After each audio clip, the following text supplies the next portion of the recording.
This channel does not promote any violent, harmful, or illegal activities. All content provided by this channel is meant for an educational purpose only. ছত্তিশগড়ের বিলাসপুরে train দুর্ঘটনা ইতিমধ্যে দুজন আহত হয়েছেন বলে জানতে পারা যাচ্ছে। মালগাড়ির পিছনে প্যাসেঞ্জার ট্রেনের ধাক্কা, মালগাড়ির বগির মাথায় যাত্রীবাহী ট্রেনের ইঞ্জিন উঠে গিয়েছে। বিলাসপুরের ট্রেন দুর্ঘটনায় হতাহতের আশঙ্কা। বিলাসপুরের কয়েকটি বগি বেলাইন হয়ে গিয়েছে, প্যাসেঞ্জার ট্রেনটিরও। মালগাড়ির বেশ কয়েকটি বগি লাইনচ্যুত। আমার সহকর্মী সায়ন্ত এই মুহূর্তে আমার সঙ্গে রয়েছেন টেলিফোন লাইনে। সায়ন্ত, এখনো পর্যন্ত এই দুর্ঘটনার খবরের কি আপডেট? দেখো, যেটা জানা যাচ্ছে যে এই লোকাল ট্রেনটি গতরা থেকে বিলাসপুরের দিকে যাচ্ছিল, আপ লাইনে ছিল এবং সেই লাইনেই দাঁড়িয়েছিল একটি মালগাড়ি। বিলাসপুরগামী এই মেমু ট্রেনটি অর্থাৎ লোকাল ট্রেনটি সজোরে গিয়ে ধাক্কা মারে। মূলত যেটা জানা যাচ্ছে এই ক্ষেত্রে কোনো ইঞ্জিনিয়ার বা সিগন্যালিং এ কোনো সমস্যার কারণেই এত বড় দুর্ঘটনা ঘটে গিয়েছে। কারণ একই লাইনে দুটো ট্রেন থাকার কথা নয়, আর মালগাড়ি মূলত ওই লাইনে থাকার কথা নয় বলেই এই সেখানকার সাউথ ইস্ট সেন্ট্রাল জোনের যারা রেল আধিকারিকরা সেটা জানাচ্ছেন। ইতিমধ্যেই যেটা বেসরকারি সূত্রের খবর, 3 থেকে 6 জনের মৃত্যুর খবর পাওয়া যাচ্ছে, যদিও সরকারিভাবে এখনো পর্যন্ত সেই তথ্য আসেনি। 8 জনের মতো জখম হয়েছে বলে ইতিমধ্যে খবর। ইতিমধ্যে রেলের আধিকারিকরা, ইঞ্জিনিয়াররা পৌঁছেছে। সিগন্যালিং সমস্যা নাকি কোনো একটা কারোর ভুলের জন্য এই এত ঘটনা ঘটে গেল তা খতিয়ে দেখা হচ্ছে। ইতিমধ্যে এনকোয়ারি স্টার্ট করা হয়েছে রেল বোর্ডের নির্দেশে। তবে এত বড় দুর্ঘটনা কিভাবে ঘটলো তা নিয়ে রীতিমতো উদ্বেগে রেলের বোর্ডের আধিকারিকরাও।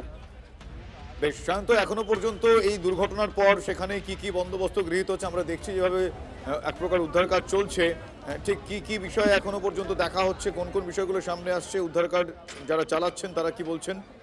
দেখো, ইতিমধ্যে স্থানীয় রাজ্য প্রশাসন, পুলিশ প্রশাসন এবং জাতীয় বিপর্যয় মোকাবিলা দপ্তরের যা কর্মীরা রয়েছেন তারা নেমেছেন, তারা উদ্ধার কাজে হাত দিয়েছেন এবং ওই লাইনের যাতায়াতকারী অর্থাৎ সাউথ ইস্টার্ন সেন্ট্রাল জোন এবং সাউথ ইস্ট জোনের যাবতীয় ট্রেন আপাতত অন্য বিকল্প পথে ঘুরিয়ে নিয়ে যাওয়া হচ্ছে। আর বেশ কিছু দূরপাল্লার ট্রেন বাতিল করা হয়েছে বলে রেল সূত্রে খবর। ইতিমধ্যেই যে ভেতরে যেখানে দুমড়ে মুচড়ে গিয়েছে সেখানে আর কেউ আটকে রয়েছে কিনা সেটা যেমন খতিয়ে দেখা হচ্ছে, তেমনই যেহেতু সন্ধ্যা অন্ধকার নেমে এসছে তাই এই উদ্ধার কার্যে কিছুটা প্রতিবন্ধকতা তৈরি হয়েছে বলেও রেল সূত্রে খবর। যদিও ভেতর থেকে এখনো উদ্ধার করার কাজ চলছে। আর কেউ জখম রয়েছে কিনা বা আর কেউ মৃত্যু হচ্ছে কিনা সেটা আর কিছুক্ষণ পরে নিশ্চিত করে জানাতে পারবে রেলের মন্ত্রকের আধিকারিকরা। শান্ত, তুমি আমার সঙ্গে থাকো। আমি একবার পিসিআর কে বলবো বিগ বলে একবার প্লে করতে। আমি পিসিআর কে বলবো বিগ বলে একবার ছবিটা দেখাতে। আপনারা দেখুন কিভাবে দুটি ট্রেনের সংঘর্ষ, একে আমরা বলবো মালগাড়ির সঙ্গে মালগাড়ির পিছনে একটি প্যাসেঞ্জার ট্রেনের ধাক্কা, মালগাড়ির বগির মাথায় যাত্রীবাহী ট্রেনের ইঞ্জিন উঠে গিয়েছে। দেখতে পাচ্ছেন সেই ছবি, মালগাড়ির বগির মাথায় যাত্রীবাহী ট্রেনের ইঞ্জিন উঠে গিয়েছে। উদ্ধার কাজ চলছে পুরো দমে। এই ট্রেন দুর্ঘটনার খবর আপনাদের সামনে এই মুহূর্তে রাখছি। উদ্ধার কাজ পুরো দমে চলছে। স্থানীয় মানুষজন সেখানে রয়ে গিয়েছেন এবং মালগাড়ির বগির মাথায় যাত্রীবাহী ট্রেনের ইঞ্জিন উঠে গিয়ে বিলাসপুরের এই ট্রেন দুর্ঘটনায় আরও হতাহতের সংখ্যা বাড়তে পারে বলে জানতে পারা যাচ্ছে। বিলাসপুরে কয়েকটি বগি বেলাইন হয়ে গিয়েছে, প্যাসেঞ্জার ট্রেনেরও সেই ছবি আপনারা দেখছেন এই মুহূর্তে। মালগাড়ির বেশ কয়েকটি বগি লাইনচ্যুত হয়ে যায়। ইতিমধ্যেই সেখানে রেলের উদ্ধারকারী দল পৌঁছেছে, স্থানীয় মানুষজন সেখানে রয়েছেন, রেলের আধিকারিকরা সেখানে পৌঁছেছেন। আপনারা দেখছেন রীতিমতো যুদ্ধকালীন তৎপরতায় চলছে উদ্ধার কাজ।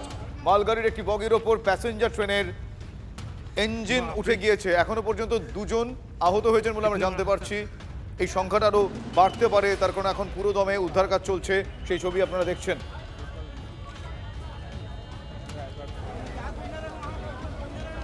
এই মুহূর্তে দেখছেন সেই ছবি ছত্তিশগড়ের বিলাসপুরে এই ট্রেন দুর্ঘটনা।